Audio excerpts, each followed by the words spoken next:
Assalamualaikum warahmatullahi wabarakatuh. Kembali lagi di channel vlog Yusuf Otomotif. Bagaimana kabarnya sobat vlog semua? Semoga kalian sehat ya dimanapun kalian berada. Nah, di konten kali ini ya sobat vlog, gue mau berbagi informasi, berbagi tips yang bermanfaat buat kalian semua, yakni bagaimana caranya menambah 4000 jam tayang. Nah, ini tentu sangat bermanfaat sekali buat para YouTuber pemula maupun yang sedang mengejar 4000 jam tayang supaya channelnya bisa dimonetisasi.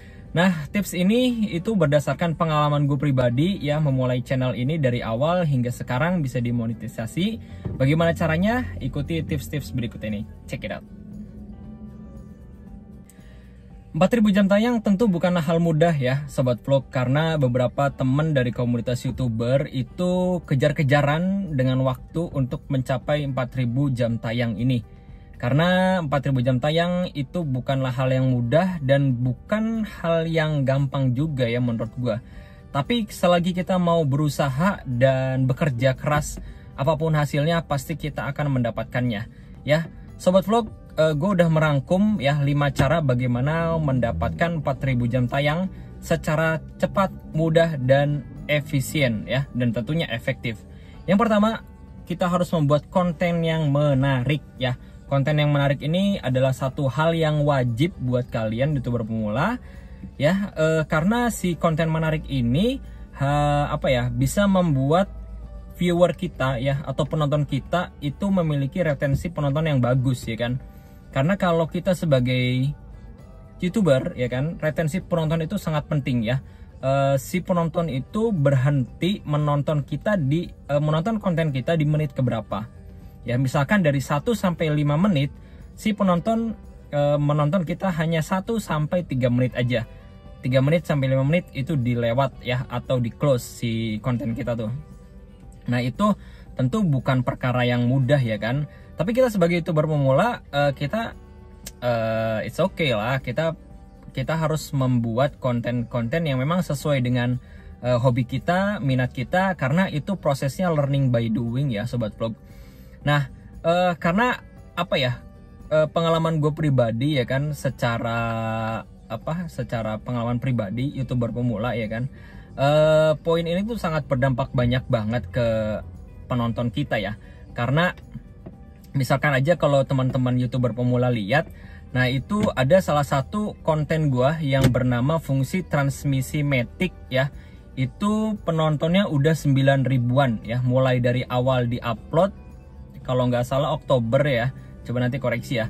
Nah, kalau nggak salah Oktober hingga sekarang itu sudah 632 jam ya, dengan total durasi konten itu 10 menit. Artinya dengan 9 ribuan view itu sudah 632 jam ya. Bayangkan kalau teman-teman ya YouTuber pemula itu punya berapa ya? Punya 10 aja ya, punya 10 konten yang seperti itu, yang udah mulai dari upload 1 hingga 2 bulan dia udah mencapai 9 ribuan ya kan. Otomatis si konten itu pasti bisa menstimulasi channel kita untuk mendapatkan 4000 jam tayang dengan mudah ya kan. Karena 632 dikali 10 aja udah berapa ya? Udah 6 ribuan kan, udah 6 ribuan lah gitu, 6320 jam ya kan. Seperti itu. Sobat vlog, untuk tips nomor 2, yakni kita tuh harus memperbanyak konten ya. Sebagai YouTuber pemula tentu upload 1 minggu 1 konten emang sudah bagus sih. Tetapi apa salahnya kalau kita bisa meningkatkan performa posting kita. Misalkan 1 minggu itu udah 3 konten, itu tentu sangat bermanfaat kan. Kadang kita tuh kalau bisa ya 1 hari 1 konten sih sebagai YouTuber pemula nih ya. Karena kita tuh sebagai YouTuber pemula harus punya rasa ya, atau sikap bodo amat ya kan. Tapi bodo amatnya yang positif ya. Bodo amat lah kita mau posting tiap hari, mau dilihat penonton kek, mau enggak kek. Karena kita tuh nggak tahu konten mana yang akan viral atau konten mana yang akan mendapatkan retensi penonton yang lebih banyak ya kan. Misalkan dari 1 sampai 10 video ada 2 konten kita yang menarik, itu pasti bisa itu merupakan 50% lah peluangnya daripada apa yang gue alamin ya sobat vlog. Karena gue pun konten 1-10 video, nggak semuanya itu viral, nggak semuanya itu ribuan. Kadang ada yang 1 bulan itu cuma naik cuma 500 penonton, ya kan, cuma ya kadang-kadang 30 penonton, kan menyedihkan ya kan. Tapi semakin banyak kita posting, tentu menit kita ya atau jam tayang kita pasti akan bertambah kan. Berbeda halnya apabila kita tuh tidak posting ya kan, tidak sering-sering posting, justru itu tidak menambah jam tayang apapun. Mendingan kita posting sedikit di banyak sedikit dilihat orang, tetapi jam tayang kita juga bergulir ya. Tentu ini mempertimbangkan hal-hal yang konten-konten yang memang masih logis dan nyambung ya sobat vlog ya. Tapi jangan juga kita tuh sering-sering posting ya kan. Misalkan satu hari ada 5 video gitu loh. Ini sangat-sangat merusak algoritma YouTube ya sobat vlog. Oke, nomor 3. Tips nomor 3 yakni sering-seringlah untuk melakukan live ya. Apabila kalian YouTube-nya YouTube gaming ya kan, atau YouTube-nya tuh YouTube tentang masak gitu kan, atau kalian memang YouTube-nya tentang pengomentari olahraga gitu, kalian harus sering-sering melakukan live. Karena live ini kan durasinya pasti nggak cuma 10 menit sampai 30 menit kan sobat vlog. Pasti kita kalau melakukan live itu 1-2 jam setidaknya ya. Dan sekali penayangan, kalau yang gue pernah uji coba ya, jadi sekali penayangan retensi penonton kita itu memang ada 200 orang yang mampir, ada 10 orang yang mampir, ada 7 orang lah, ada 200 sampai 300 orang gitu kan. Tetapi itu nanti akan diakumulasikan oleh YouTube menjadi ribuan tayangan ya kan, atau ribuan penonton ya. Dari 1-2 jam yang menonton channel kita, itu gue pernah mendapatkan 128 jam sekali live ya kan. Apabila kita seminggu itu ada 3 kali live, kita sudah mendapatkan 300 jam dong. Dan sobat vlog pasti tinggal hitung aja tuh 4000 jam tayang di minggu keberapa akan kita dapatkan ya kan. Nah seperti itulah kalau kita ingin mendapatkan 4000 jam tayang yang menarik ya kan. Nah coba kalian lakukan ya berulang ya.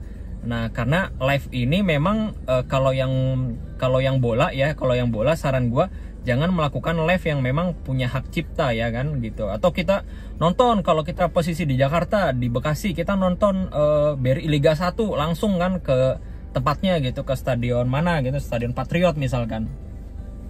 Atau kalau yang lagi di Solo ya ke Stadion Manahan Solo gitu kan. Itu justru akan menambah rating kita sebagai YouTuber pemula ya. Oke. Nomor 4 yakni kalian juga harus memperbagus ya, atau kalian harus memperbagi kualitas metadata kalian ya. Kualitas metadata itu seperti judul, deskripsi, terus tag dan hashtag ya. Nah karena ini metadata ini akan bekerja apabila postingan kalian itu sudah diluncurkan ke publik ya.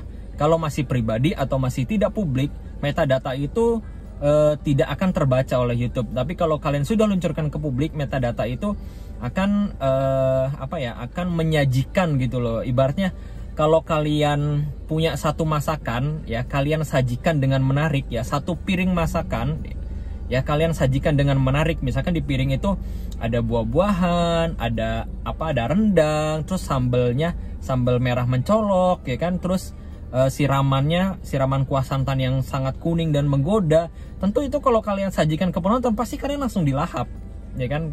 Percaya deh sama gue. Kalau kalian punya judul yang menarik, deskripsi yang informatif, terus tagnya lumayan banyak ya kan, jangan terlalu banyak juga lah menurut gue, karena itu bakal menimbulkan spam di konten kita. Dan juga kalian punya hashtag yang juga relate dengan apa yang menjadi isi konten kalian ya. Otomatis algoritma YouTube akan merekomendasikan channel kalian ketika si penonton itu melakukan penelusuran ya. Seperti itu untuk tips nomor 4. Kita lanjutkan untuk tips nomor 5 ya. Tips yang terakhir, kalian juga harus membuat thumbnail yang menarik. Thumbnail itu apa sih? Thumbnail itu kalau kita ketik penelusuran lalu muncul tuh sederetan ya kan, sederetan konten ya, dari punya kita, punya orang, dan punya yang lain gitu kan. Pasti kan ada thumbnailnya tuh, ada covernya gitu loh. Nah cover ini sangat menentukan, thumbnail ini sangat menentukan klik ya, retensi klik penonton yang akan mampir ke konten kita, video kita. kadang nih ya, kalau YouTuber nakal itu kadang suka membuat thumbnail yang bombastis ya kan, yang isinya itu kadang-kadang nggak relate sama isi konten kita. Nah itu kalau si penontonnya itu melaporkan ya kan, mereport, nah itu kita bisa kena spam ya, bisa di take down video kita, bahkan channel kita secara algoritma itu tidak direkomendasikan oleh YouTube. Nah, tetapi gue saranin kalian membuat thumbnail yang menarik dan thumbnail yang memang relate dengan apa yang menjadi isi konten kalian ya Sobat Vlog. Karena kalau kita analogikan thumbnail yang menarik ini sama saja dengan cover buku ya. Kalau misalkan kita ke toko buku ya, ke Gramedia lah contohnya, ke Gramedia, pasti kalau kita melihat komik atau novel yang memang asing di mata kita ya kan, atau di telinga kita, bukan judul yang menarik, pasti kita ngelihat dari covernya dulu tuh ya kan. Kalau misalkan covernya menarik atau gimana, covernya menarik, terus warnanya kontras, terus ilustrasinya bagus, pasti si orang itu pasti akan ngambil dan membaca gitu. Begitu juga thumbnail di YouTube. Oke Sobat Vlog, seperti itulah tips mengenai 4000 jam tayang ala vlog Yusuf Otomotif. Semoga ini bermanfaat buat kalian semua ya. Dan gue doakan semua yang nonton konten ini 4000 jam tayangnya cepat tercapai dan kalian bisa dimonetisasi, karena perjuangan sesungguhnya ada setelah monetisasi ya kan. Bagaimana kita nanti kalau setelah monetisasi monet ya, kalau setelah monet kita itu mikir lagi nih, aduh gimana ya caranya naikin dolar ya kan, bagaimana caranya naikin RPM, bagaimana caranya naikin CPM ya kan, tentu dengan cara-cara yang sehat ya Sobat Vlog ya. Oke, semoga tips ini bermanfaat. Kalau kalian suka, like, comment, and subscribe channel ini, dan share ke teman-teman YouTuber pemula supaya YouTuber pemula juga bisa mendapatkan ilmu yang bermanfaat dari vlog Yusuf Otomotif. Oke, see you in next video. Semoga bermanfaat buat kalian semua. Wassalamualaikum warahmatullahi wabarakatuh.